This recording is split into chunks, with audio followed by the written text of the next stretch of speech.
Break के बाद स्वागत है आपका इंडिया कनेक्ट में। हरियाणा की सियासत में गैर जाट चेहरा माने जाने वाले कुलदीप बिश्नोई को लेकर जारी सस्पेंस खत्म हो गया है। उन्होंने कांग्रेस विधायक पद से इस्तीफा दे दिया है और आज वो बीजेपी में शामिल होंगे। हालांकि कुलदीप ने मंगलवार को ही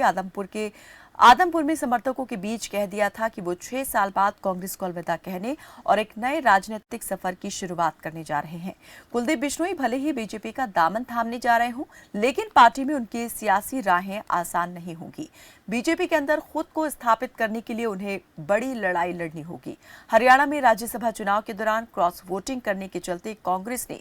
कुलदीप बिश्नोई को पार्टी के सभी पदों से हटा दिया था और इसी के बाद से कुलदीप बिश्नोई ने बीजेपी नेताओं के साथ खुलकर मुलाकातों का सिलसिला शुरू कर दिया था। सीएम मनोहर लाल से लेकर बीजेपी अध्यक्ष जेपी नड्डा से कई दौर की मीटिंग के बाद उन्होंने मंगलवार को आदमपुर में एक बड़ी जनसभा में कांग्रेस छोड़ने और बीजेपी में शामिल होने का ऐलान किया। कुलदीप बिश्नोई के बीजेपी में शामिल होने से प्रदेश की राजनीति में हलचल मचना तय है, क्योंकि वो हरियाणा के पूर्व मुख्यमंत्री भजन लाल के बेटे हैं। और इस पर ज्यादा बातचीत और जानकारी के लिए हमारे सहयोगी अनिल हमारे साथ चंडीगढ़ से जुड़े हैं और प्रियंका राय दिल्ली से हमारे साथ जुड़ी हुई हैं। सबसे पहले अनिल, मैं आपसे ये जानना चाहूंगी, आज 10:10 पर कार्यक्रम तय था, कुलदीप बीजेपी में शामिल हो जाएंगे, क्या कुछ जानकारी मिल पा रही है? बिल्कुल, देखिए कायनात बीजेपी में शामिल होंगे, एक बड़ा कार्यक्रम, क्योंकि उनकी तरफ से अपने कार्यकर्ताओं से अपील की गई थी दिल्ली में पहुंचने को लेकर। तो बड़ी संख्या में दिल्ली में कुलदीप बिश्नोई के समर्थक जो हैं वो पहुंचे हैं और ज्वाइनिंग उनकी होगी। तमाम बड़े नेता जो हैं वो मौजूद रहेंगे, जो प्रभारी है हरियाणा बीजेपी के वो मौजूद रहेंगे, ये जानकारी है। इसके अलावा राष्ट्रीय अध्यक्ष जो हैं पार्टी के जेपी नड्डा वो भी मौजूद रहेंगे, हरियाणा के मुख्यमंत्री भी पहुंचेंगे, ऐसी जानकारी है। कुछ ही देर के बाद ज्वाइनिंग होगी और उनके साथ भव्य बिश्नोई जो उनके बेटे हैं, हिसार से चुनाव लड़ा था उन्होंने कांग्रेस के टिकट पर लोकसभा का। इसके अलावा रेणुका बिश्नोई जो कि विधायक रही हैं, वो भी भारतीय जनता पार्टी का दामन थामे। जी बिल्कुल। प्रियंका हमारे साथ बनी हुई है दिल्ली से। प्रियंका, जरा बताएं कि हलचल किस प्रकार की आप देख पा रही हैं दिल्ली में, कुलदीप बिश्नोई के बीजेपी में शामिल होने को लेकर कितने बड़े स्तर पर तैयारियां की गई हैं?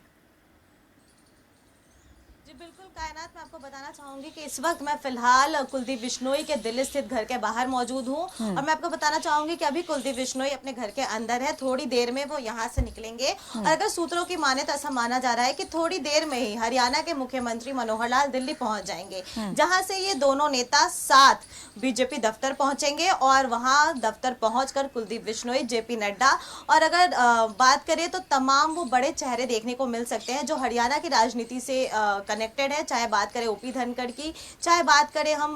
विनोद तावड़े की, वो सारे नेता वहां एक मंच पर दिखाई देंगे और उनके सामने ऐसा माना जा रहा है कि कुलदीप बिश्नोई बीजेपी का दामन थाम लेंगे, क्योंकि लगातार कुलदीप बिश्नोई इसके पहले भी जेपी नड्डा से मिले थे, अमित शाह से उनकी मुलाकात हुई थी और मुख्यमंत्री मनोहर लाल से भी उन्होंने 2 से 3 बार मुलाकात की थी और जिस दौरान कुछ बातें भी हुई थी इन दोनों नेताओं के बीच में। ऐसा माना जा रहा था कि कुलदीप बिश्नोई ने कुछ शर्त रखी है जिस वजह से उनको बीजेपी ज्वाइन करने में भी देर हो रहा है और कहीं ना कहीं ये बात भी निकल के सामने आ रही थी कि कुलदीप बिश्नोई चाहते हैं कि कांग्रेस उनके खिलाफ एक्शन लेते हुए उनको हटाए। लेकिन ये सारे कार्ड्स अलग दिखे, क्योंकि जहां एक और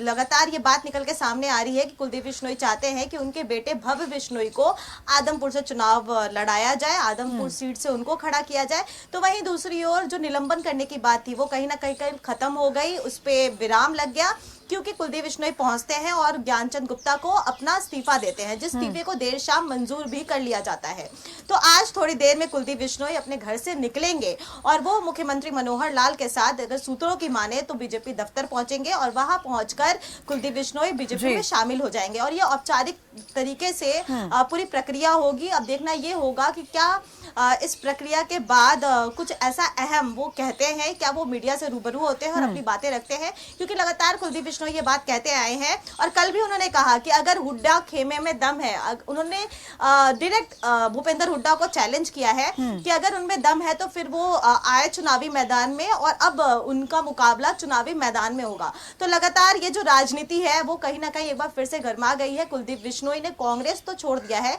आज औपचारिक रूप से वो बीजेपी में शामिल हो जाएंगे और उन्होंने ये भी कह दिया है जाते जाते कि कहीं ना कहीं कांग्रेस अब डूबती नाव में सवार है, उस नाव में बैठकर उस नाव में रह के किसी का भला नहीं हो सकता है। तो कहीं ना कहीं कायनात जो राजनीतिक